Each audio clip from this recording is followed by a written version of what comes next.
100 পোৱা ছোৱালীজনীও হয়তো তুমি যেতিয়া কাপোৰ চিলাব দিবা বেজিটো চিধাই আঙুলিতেই ফুটাব প্ৰথমবাৰ, হয়তো নোৱাৰিবও পাৰে।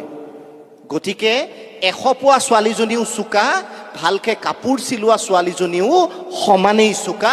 আমি কেৱল গুৰুত্ব দিব লাগিব, আমি এই পাৰ্থক্যটো বুজি পাব লাগিব। সকলো ল'ৰাই 95-90% পাব বা ছোৱালীয়ে পাব বুলি ক'তো লিখা নাই, নোৱাৰে, সম্ভৱ নহয়।